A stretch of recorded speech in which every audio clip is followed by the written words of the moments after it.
ہم سب کی زندگی میں کبھی نہ کبھی یہ سوال ضرور اٹھتا ہے، میری زندگی کا اصل مقصد کیا ہے اور اس سب کے بعد کیا ہوگا؟ یہ سوالات کوئی نئے نہیں ہیں، یہ اتنے ہی پرانے ہیں جتنی خود انسانیت۔ آج ہم ایک بہت پرانی کہانی کے ذریعے ان سوالات کی گہرائی میں جائیں گے، ایک ایسی کہانی جو دولت، ایمان اور ہمیشہ کی زندگی کے بارے میں ہماری سوچ کو چیلنج کرتی ہے۔ سوچے ذرا، میں ایسا کیا کروں کہ ابدی زندگی کا وارث بنوں؟ یہ صرف ایک سوال نہیں ہے، یہ دل کی ایک پکار ہے، ایک امیر کامیاب حکمران کی طرف سے جس کے پاس سب کچھ تھا، لیکن پھر بھی اسے لگا کہ کچھ بہت بڑی کمی ہے۔ اور جانتے ہیں، یہ سوال آج بھی اتنا ہی اہم ہے، کیونکہ یہ ہمیں اپنے وجود کی بنیادوں کو ٹٹولنے پر مجبور کرتا ہے۔ چلیں اس سوال کی گہرائی میں اترتے ہیں۔ یہ سمجھنے کے لیے کہ جواب کیا تھا، ہمیں پہلے یہ دیکھنا ہوگا کہ وہ حکمران مسئلے کو دیکھ کیسے رہا تھا۔ اس کا پہلا لفظ اچھا استاد اس کی پوری سوچ کی عکاسی کرتا ہے، اور یہیں سے ہمیں پہلا سراغ ملتا ہے۔ یونانی زبان میں اچھے کے لیے کئی لفظ ہیں، لیکن یہاں جو لفظ استعمال ہوا ہے ایگاتھوس، اس کا مطلب کچھ اور ہی ہے۔ اس کا مطلب ہے مطلق کامل اچھائی۔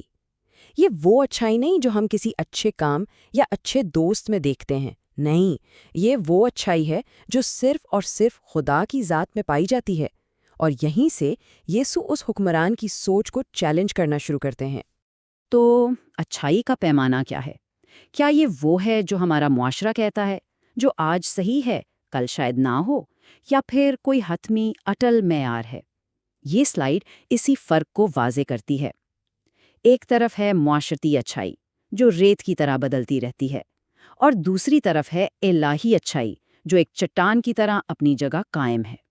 اور یہ کوئی نئی بات نہیں ہے۔ 4 صدی کے ایک بہت بڑے مفکر تھے، آگسٹن آف ہپو۔ انہوں نے اس نکتے کو کیا خوبصورتی سے بیان کیا ہے۔ انہوں نے کہا، حقیقی نیکی انسان میں نہیں بلکہ خدا کی فطرت میں ہے۔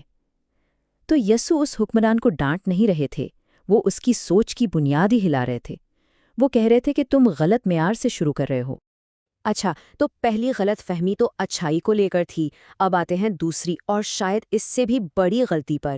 اس نے پوچھا تھا میں کیا کروں، اس کے سوال میں ہی اس کا جواب چھپا تھا، اور اس کی ناکامی کی وجہ بھی۔ یہاں جو یونانی لفظ ہے کلیرونومیسو، اس کا مطلب ہے وراثت میں پانا۔ اب وراثت کے بارے میں سوچیں، وراثت کمائی نہیں جاتی، یہ کارکردگی پر منحصر نہیں ہوتی۔ ایک بیٹا اس لیے وراثت نہیں پاتا کہ وہ اچھا بیٹا ہے، بلکہ صرف اس لیے کہ وہ بیٹا ہے۔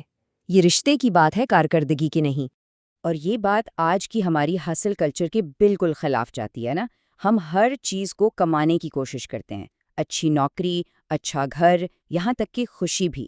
ہم سوچتے ہیں کہ اگر ہم زیادہ محنت کریں گے تو ہمیں زیادہ ملے گا، لیکن یہ کہانی ایک بالکل مختلف ماڈل پیش کرتی ہے، وراثت کا ماڈل، جو رشتے پر مبنی ہے، کارکردگی پر نہیں۔ ہم ایک ایسی دنیا میں رہتے ہیں جہاں کسی کی قیمت اس کی کامیابیوں سے طے کی جاتی ہے، bank balance, social media followers, ڈگریاں۔ یہ کہانی اس پورے نظام کو چیلنج کرتی ہے۔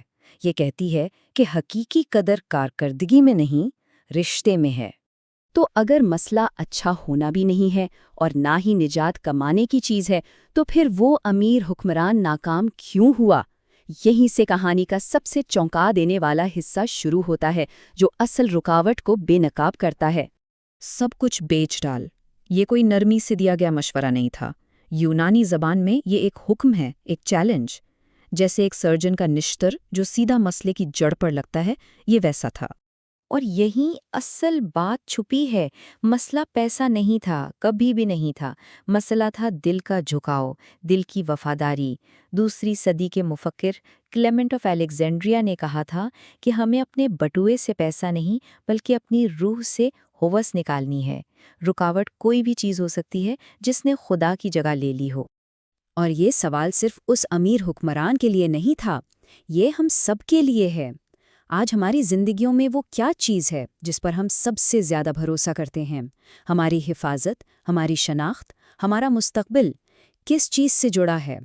وہ کچھ بھی ہو سکتا ہے وہ ہمارا کیریئر ہو جس کے لیے ہم اپنے خاندان اور صحت تک کو قربان کر دیتے ہیں، یا شاید سوشل میڈیا پر ہماری پہچان جہاں ہم لائکس اور کامنٹس کے لیے جیتے ہیں، یہ بھی ہو سکتا ہے کہ یہ صرف ہمارا آرام اور تحفظ کا احساس ہو، جس کے لیے ہم کوئی بھی خطرہ مول لینے کو تیار نہیں۔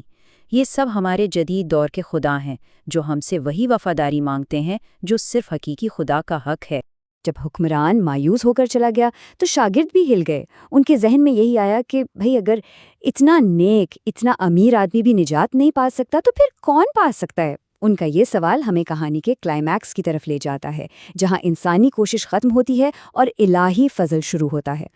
یہاں یونانی متن میں ایک کمال کی بات کہی گئی ہے، دو بالکل مخالف لفظ ایک ساتھ، تعادناتا دوناتا، یعنی جو ناممکن ہے وہ ممکن ہے۔ یہ صرف ایک جملہ نہیں، یہ نا امیدی کے اندھیرے میں امید کا ایک دھماکہ ہے۔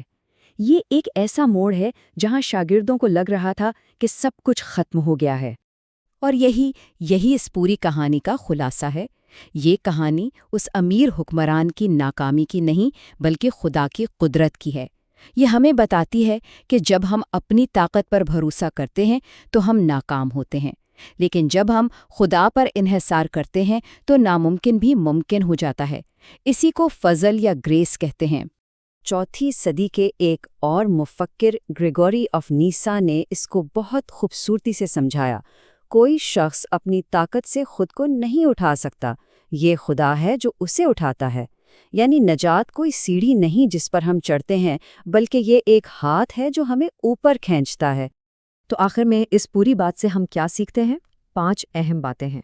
پہلی، اچھائی کا معیار ہم نہیں خدا ہے۔ دوسری، ابدی زندگی کمائی نہیں جاتی، وراثت میں ملتی ہے۔ تیسری، اصل مسئلہ ہماری دولت نہیں، ہمارے دل کی وفاداری ہے۔ چوتھی، نجات اپنی کوشش سے نہیں، خدا پر بھروسہ کرنے سے ہے۔ اور پانچویں، جہاں ہماری طاقت ختم ہوتی ہے وہاں خدا کا فضل شروع ہوتا ہے جو ناممکن کو ممکن بنا دیتا ہے۔ اور یہ سب ہمیں ایک آخری بہت گہرے سوال پر لا کھڑا کرتا ہے۔ اگر فضل ناممکن کو ممکن بناتا ہے اور نجات ایک تحفہ ہے، تو کیا ہم اسے قبول کرنے کے لیے اپنے ہاتھ کھولنے کو تیار ہیں؟ شاید ابدی زندگی کا راز کچھ کرنے میں نہیں بلکہ سب کچھ چھوڑنے میں ہے۔